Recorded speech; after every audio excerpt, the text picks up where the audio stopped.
Niilanen, backline numero 2, rattailla Konrad Lugauer.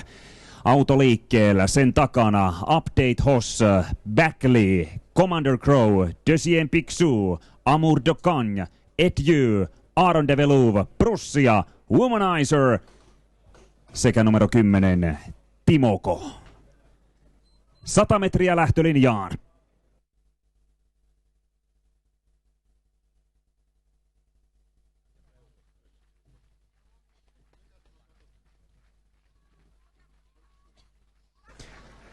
Lähtö on hyväksytty, 2 Backly ottaa lähtölaukan, käy ravilla, laukkaa uudestaan, keulat pitää numero 1 Update Hoss, ulkopuolelle tulee toista rataa pitkin numero 3 Commander Crow ja kolmatta kaarteeseen ajaa numero 6 Etjö.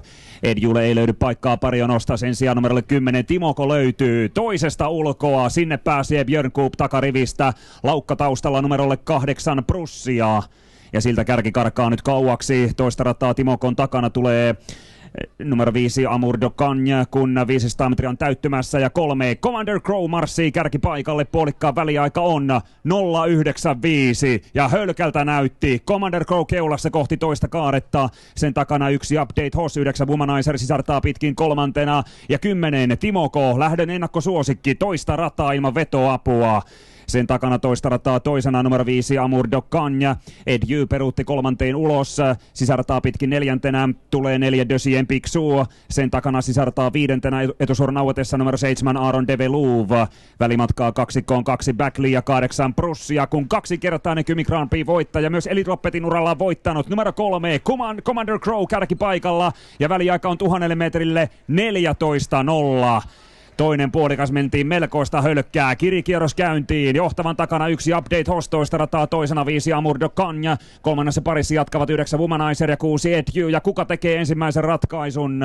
Viileitä miehiä, rauhallisia miehiä toisella radalla, kun etukaarteessa ollaan reilut 800 metriä matkaa maaliin. Womanizerin takana sisarataa pitkin neljäntenä tulee 4 Deuxième Pixou, kun takasuura avautuu. Ja kolmannelle hyökkää numero 6 Etjö. Ja tulee vauhdilla kärjen kimppuun, kun 300 metriä on täyttymässä. Ja lähtöä johtaa numero 3 Commander Crow.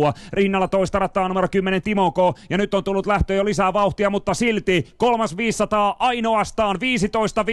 Ja nyt viimeinen puolikas vauhtiin. Commander Crow johtaa. Timoko rinnalla. Etjö tulee kolmatta. Toisessa ulkona 5 Amour de Cagne. Johtavan takana numero 1 Update Hoss. Sisartaa kolmantena 9 Womanizer. Commander Crow on kahdesti Kymi Grand Prix voittanut. Voittaako se tänään kolmatta kertaa? Hyvin ovat ainakin pullat uunissa, kun suora avautuu. Timoko puristaa toista rataa, Update Hoss etsii kiritilaa, Etjö tulee kolmatta ja kova kirikamppailu, Commander Crow vastaan Timoko, Commander Crow, Timoko, rinta rinnan, Commander Crow, Timoko, Update Hoss kolmatta, 10, Timoko!